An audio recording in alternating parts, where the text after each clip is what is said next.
Right, thank you so much for making time and for joining us on Debate 411. We want to thank you so much for always being a part of the program. Sincere apologies for the slight delay in commencing the conversation. Of course, we are here every Wednesday and of course on Mondays to talk about various topical issues that affect us in one way or another. Today on the program, a key issue that of course touches the hearts of most young people, not just in Rwanda but across the globe, the issue of youth unemployment. But we're looking at specifically the issue of the requirement for you to have experience in order to be able to get that particular job. And the question we're asking is, are employers justified when they say you need to have experience?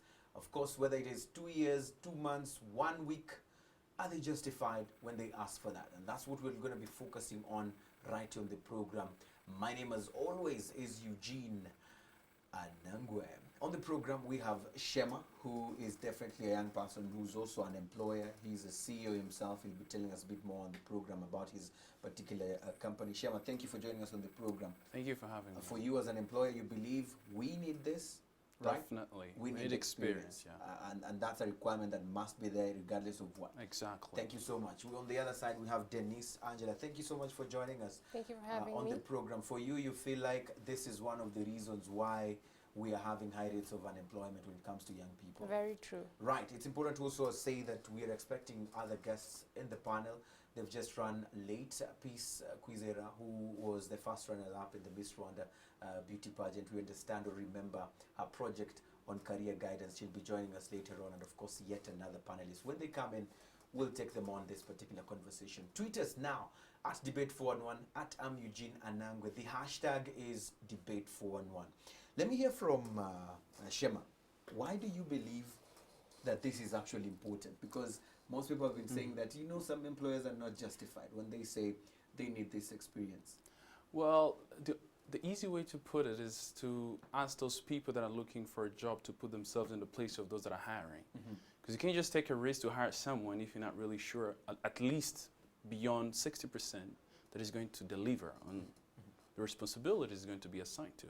So it's really key to be at least assured, not 100%, that wouldn't be realistic, but at least to have a reasonable, you know, kind of insurance that that person you're looking for will be delivered. Right. So, so Angela, for you, do you feel what he says? Because it seems like he's saying we need ready-made people. You know, we don't want to gamble. We don't want to take risks. So what you need to do is actually put yourself in my shoes as the employer. Would you want someone who's not experienced, who's not ready, who's not able to take up that particular job? I think the employers should put themselves in the shoes of the employee. Once upon a time, this employer didn't have a job. Once upon a time, this employee didn't have experience. How did he get to where he was? Someone entrusted him with a particular job. Someone nurtured him. Someone took time to train him and teach him to reach the point where he is at now, where he could say he's a CEO or a manager or someone looking to hire other people. So if you don't give young people the opportunity to build their skills, how do you expect them to reach a place where they're going to have 5 years experience to be able to come and apply for your job? Right. Shema, well, put yourself in their shoes instead. This is what you... Well, me putting myself in my shoes, I mean, there's probably a reason why I am where I am, and then they are where they are. So there's a bit of, you know, contrast here.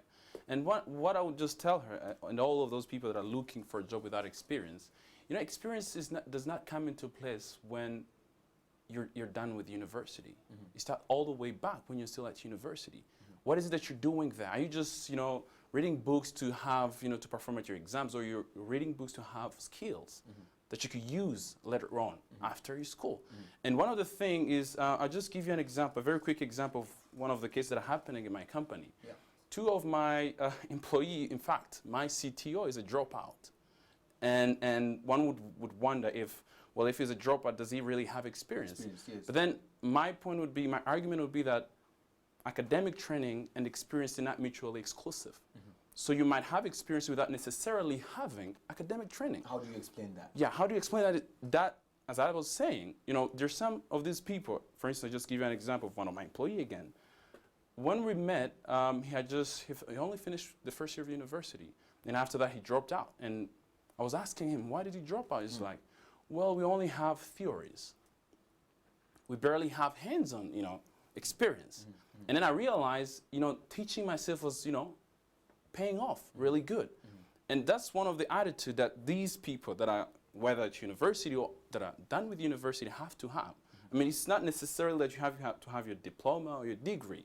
You have to train yourself with, real skills that could deliver on whatever it is that you're aspiring to become in the So it future. has to start from school and Definitely. not look at just the Yeah. degree and all that. Angela, your thoughts on this? Because especially when he says that most of us think that the acquisition of this diploma, the acquisition of this degree, is the end in its own way, and it means that at least I have a degree, at least I have a diploma. So why don't you want to give me a job? I mean, this is sort of what he's trying to say here. Yeah, I agree with that. But there was a time where, like, in our parents' days, that was a time where having a bachelor's degree and it ensured you a job. Yeah. If you don't have a university education, you can't get a job. But we're in a phase of life today where we don't really count so much on the paper. We count much more on what can you do, what can you provide. And like you said, your employee who dropped out of college, but not everyone who drops out of college has the chance to go and get a job, because you as the employer, Well, my you look point at is me not like someone, dropping out. you're not The bottom line is you're not dropping well out. cooked out of school Listen. to handle what I'm No, trying to give the bottom line is not dropping out. Yeah. The bottom line is if you can deliver. And this is But this- how do you deliver if this you're is a not- mindset how issue. do This I is a deliver? mindset issue. As she said back in the days, it was really complicated to Yeah. get a job if you don't have a degree. Why? Because we didn't have, a fast evolving, environment or learning environment as we have today. You don't need to go to class to learn. You've got YouTube. You've got a lot of materials online which you can access. So what it requires is that proactive mindset to really know exactly what you're looking for. But let me come in a bit here, because Yeah. in the end, if someone came to your company, I'm not just saying you to be personal, but also other companies, mostly where people go to apply for jobs, would you accept someone who tells you that do you have experience, and says I learned this on YouTube, I Well, learned this on what Facebook? matters is not where he learned it from, is Yes. whether he can. That's what matters. And then as an employer, you've got to have like a mechanism whereby you could identify if whatever that person is saying is really accurate.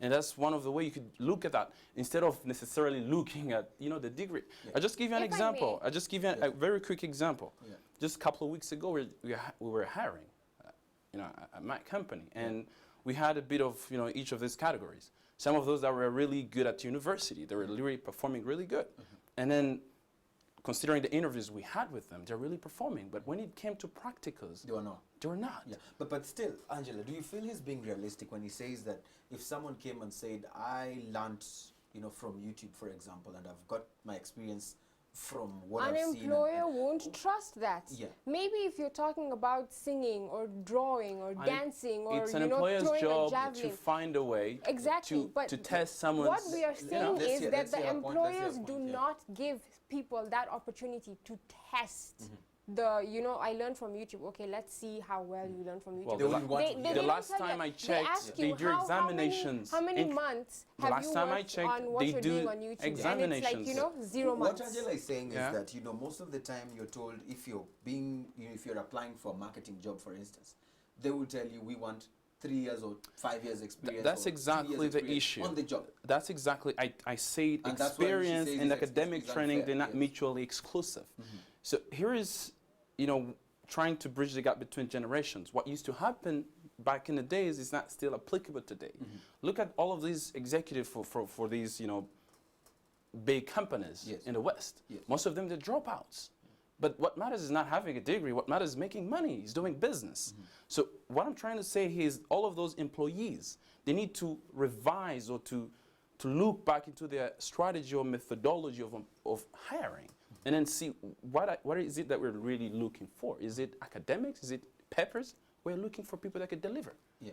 And if so, they need to find a way to do that in a much more convenient way. So Who's that? They use or they... those that are hiring, Yeah, yeah. Because in any case, even though I'm on this side, Yeah. I somehow on her side, because I don't want to see a lot of jobless people out there. My objective as hers or as anyone else is to have a lot of people getting jobs and then, living good lives. Yeah. But then the question is, we need to bridge, we need to connect these ends. Because I can't just have someone on board if he's not paying, if he's not delivering on If he's his not responsibilities. But the challenge has always been where she says most of the employers are not ready to give that chance. You can have someone who has that skill or can be able to learn on the job, but the fact that you're told you do not have experience, which you never had a chance to get on that particular But again, job. Eugene, experience. Are we being too unfair? Look, too hard on this experience job-seeking is youth not people? a pepper. Experience. I've been to university. Let me just give you an example. I've been with a lot of colleagues. And then you'd see some are proactive, some are complacent. They're just, looking at targeting to finish school, to just have a paper and walk away. And those people, once they're done, they expect to get a job easily. And they're the ones that are complaining. When you still at university, try to acquire skills that you're going to use out there. Don't just sit there and then read papers as a sponge Are or you whatever able to that say is. that that's my timing to get my experience? That's Yeah, where I got my experience? whenever you have a chance to start, Yeah. you start training yourself. And by the way, I'm going to introduce another maybe perspective of looking at things, which is called recommendations. This is something we need to value in the context of Rwanda. Like if you have people in the academic sector or in the professional area that are really known or have a track record, and then if that person can be able to recommend someone, and on the basis of that recommendation, a person could be hired. So what I'm trying to say here is all of those aspect of things should be looked at. So if I'm still at university and I'm really performing really good, my lecturers are seeing me.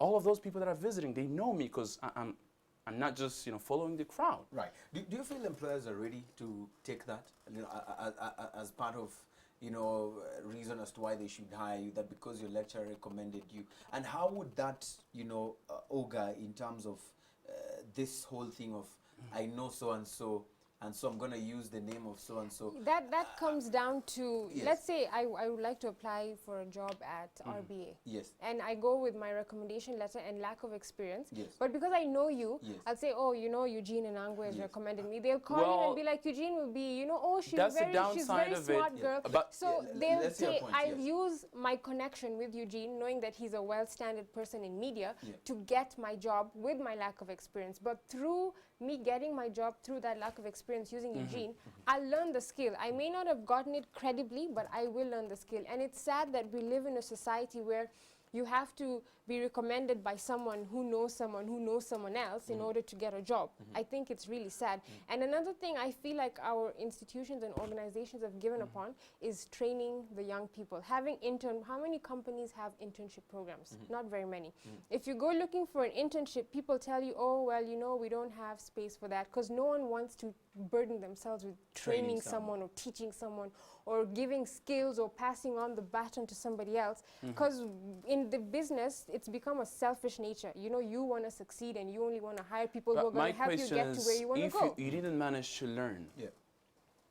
during your 4 years at university, if you're given 6-month training, do you really think that's going to make a difference? The university level is it's But they get to have it's more of internship theory. while it's at your, campus, It's yeah? your groundwork.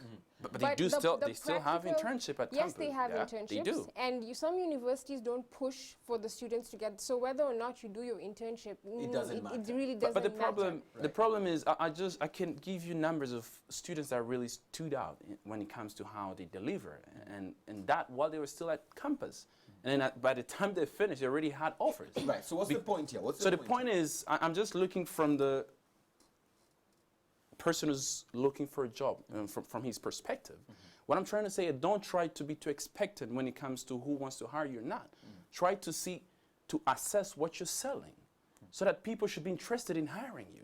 Not that I'm just feeling, being too nice to hire you. There's no charity here, Eugene. There's no charity. There's no So charity. you've got to have something you're selling out there, so that people are really rushing. In fact, they're rushing to hire you. To hire you. Because you have what you're selling. Right. Let's bring in our audiences that are actually watching right now. They're tweeting. Let me just sample some of these tweets that are here. One of them here says, this is from Patriot, who says that the thing is we need both. That is the experience and the papers. It's just a question of making lenient decisions to incorporate both. And I think this one is targeting the employers, because most of the time you'll find someone has the papers but doesn't have the experience. There you go. Yeah. And we deny them this job based on the fact that they do not have the experience. And the question here is, are employers ready, to be lenient? Are they ready to say, you know Well- what, with these papers, we can shape you and mold you into this person we need in this job? Adaptability is compulsory. So it's whether you agree with it or not, it's still going to move forward with or without you. So what I'm trying to say is we've had a lot of conservative kind of methodology to hire, but things have evolved over time now. So employees, they need to catch up. That's what I'm trying to say. So I'm not saying degree are not really necessary, but doesn't mean that the only thing that really matters for someone to get a job. So what I'm trying to say is to optimize. Not just stick with what you used to use and to use before as a methodology of hiring, but also look at other alternatives. Right. Because people might not have a degree, but still have an experience to deliver. Right. So you say employees also need to catch up, but do Yeah. you feel also employers have a catching up to do? Yes, they do. I feel like they need to be a little bit, for lack of a better word, I'll say lenient on the terms of hiring. Because even if you read through newspapers, most of the jobs, some Yeah. of them not even the top management level, they say at least 3 years experience in this field. And I feel like, yes, the degree doesn't really certify that I can perform at the job, but I look at it like life stages. We go to nursery school and primary, then secondary. So it's like a growing child. You have to pass through every phase in order to be a well-rounded human being. So if you skip the phase of university and hire someone because they've worked longer than someone who chose to study, it's like you're hiring someone, but they don't have the formal groundwork, the formal morals of the business or the job they're gonna seek. They don't have that formal groundwork. So the person will perform, but in the long run, not all of them, and I'm not saying that anyone does this, but in the long run, you may find that this employee is a little bit wilder than someone who has gone to school, found morals, and has a standing and foundation and good understanding of the area or field that he's working in. Yeah. Well, I Do you mean, agree with that? there's something that needs to be clear. Between an employer and an employee, it's a win-win kind of situation. So it's not someone who's doing charity to another. So if I'm an employer, I'm looking for someone who can deliver. Yeah. If I don't some have that youth someone, feel like it's not really win-win, because well, they it's feel that supposed to be. they're left out. The you know. Yeah, Employees are that's where everything gets messed up. Yeah. Because when the employee, they feel like they're being, they're not being remembered, or that's not real. Because if I really need you, why would I not have you? That's the point. Why would I not have you? Because in any case, what I want is my business to prosper. Can I pose a question? Yeah. I feel like sometimes it happens this way. Employers would love to hire people who don't have educational background, because that means they're a little bit less experienced and the pay they can get is a little bit lower. So, Well, those are specific cases. I wouldn't generalize, because those are specific cases, and you can't really generalize. What I'm trying to say here is, on either side, we need to, to optimize or to look at the whole subject in a much more holistic way. If I'm an employer and I'm looking for someone, it doesn't mean a paper, as he said, having a 3 years experience or whatever that is. I mean, it doesn't mean that that person could deliver, because I know for a fact a lot of people that have been, working at some place for even more than 5 years, but then when you look at their skills, at their capabilities, nothing have really evolved. So what matters is for the employer to look at how he screens whoever he wants to get on board. And whether he has a paper or not, what matters is delivering. And things that, as we've seen them, evolving over time, is that the conventional kind of educational training is kind of, changing, is evolving, because we have the internet. We have everything that's accessible. If I'm stuck somewhere, I just go to YouTube, I watch a video, and I'm good to go. Or if I go to Google, if I go to, all of these resources are online. Yeah. So that means having a paper is not really compulsory, but it doesn't mean it's not needed either. Right. But at least as an employer, look at how you could, look at the whole issue in a much more holistic way. Right. Angela, just tell me why you feel that most employers are not really justified when they say, we need you to have experience before you get hired. How disadvantageous is this for young people who are looking for jobs? There are people who have will to work, but no opportunity to work. There are people who have skills and passion for work, but they don't have a place to, you know, channel that energy. We have people who are talented and who can perform, you know, maybe I didn't go to school or I have this paper, but I'm not going to get a job in, maybe I did engineering and I'm looking for a job in a media house or something. Maybe I don't have the technical skills, but I do have that on-hand ability to work really hard. So when I come to you as an employer and I say, look, I don't have experience, but I do have this education. I have the passion. You know what they write on CV? I'm hardworking, goal-oriented, team player. And you tell someone that, they look at you and say, okay, but you've never really worked. So it comes to a disadvantage because I face this too. I was in university and I was one of the active participants in university. Everywhere that I could get my hands on some practical experience, some technical stuff, I was right there. And when I graduated, I kept hearing this, you know, you have to have experience for about a year and a half. And then I sat down and thought to myself, if I was an employer and someone came to me and said, you know what, I've just come out of school and I don't have any experience, I would take the time to say, okay, you have the potential. My question to you would be, have you had a chance or have you hired? I haven't hired, but I have interviewed. If you've been in that position, then you'd really feel what it means to hire someone who doesn't have experience. Tell me about it. Because you know, the point here is, you've got a contract, for instance, if you're in the private sector, whatever that is. I mean, if you're in the public sector, they have, you know, contracts, or they have like targets they have to reach. And you know, you're on the line here as a boss, as someone who's hiring, because you have deliverables. You're accountable to some people. So you can't just take that risk because you're being too nice to someone, or because you just want to, you know, you just want to decrease their unemployment rate. No, that's not it. What matters for you is someone who delivers. That's the bottom line. But Shema, are we going to blame it on the hard targets that we need to meet? Well, we could look at two. We could look at two things. We could look at two things. We could look at the education system in Rwanda. That's one way to look at it. And second, we could look at the whole attitude for these people that are looking for jobs. So if we go to the education system, if you go in some university, let's say in the West or even in some African countries, you'd find that the reality is as such that most of companies are actually headhunting students from a certain university. Why? Because they're really performing. Because they've had a follow-up kind of methodology since they got to university. But if people here just get a scholarship and they go to university and then that's it. There's no follow-up, there's no career guidance. All of these lecturers are not following up on their students. They're not trying to, you know, to try to engage with them so that they can at least help them sharpen their knowledge in one or the other. Then if they finish, if they graduate, they're not going to be any interest. So are you trying to say because of your financial demands at the end of the month, at the end of the year, at the end of every quarter, if you have 5 graduates and 1 non-graduate, 5 graduates without experience and 1 non-graduate with experience, you'll hire the non-graduate because you want to meet a financial deadline? We have to define what experience means here. Experience doesn't mean having a job for 3 or 5 years. Experience is whether you're able to deliver. This is what people look at. I mean, mostly, which 5 is years, added advantage, you know. Which is, again, as I said, from the hiring aspect of things, they need to revise their way of hiring. Because if I put 3 years or 5 years on my CV, that doesn't make me someone who's able to deliver.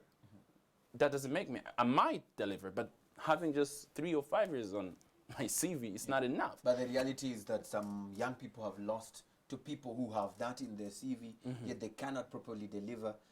But if this one who has no experience would have been given a chance, probably they would have learned on the job and became even better.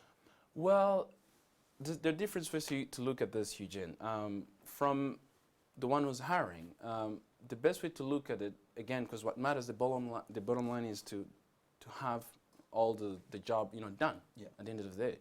Now, what matters for you when you're looking at a prospect, you know, an employee or someone to cover a job position, what matters for you is to really optimize your screening, to make sure that at least this person, I might not be 100% sure, but let's say 70% sure that this person is going to deliver. And the way to do that is not only relying on the CV.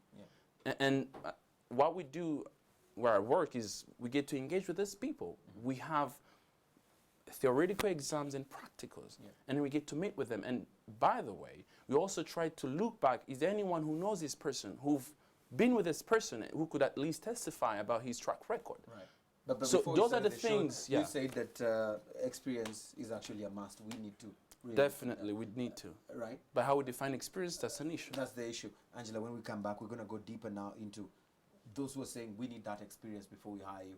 How do they play a role in helping you have that experience? Right? When we come back, we move the conversation forward. But before we do that, let me read a quick tweet from Dolapo, who's definitely watching us online. And he says, requirement for experience is actually justified. But should a job seeker wait for experience? Why not take the initiative? This is the question that he's asking, and I'd like to get your thoughts on this one.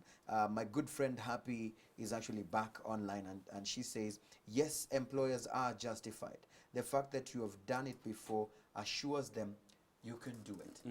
So these are some of the thoughts that are coming. So you keep tweeting at Debate411. Use the hashtag Debate411. Kindly add it on your tweet. It will help us to be able to sample them quite easily. And when we come back, we'll definitely be able to move the conversation forward. Do stay with us, and we'll be right back.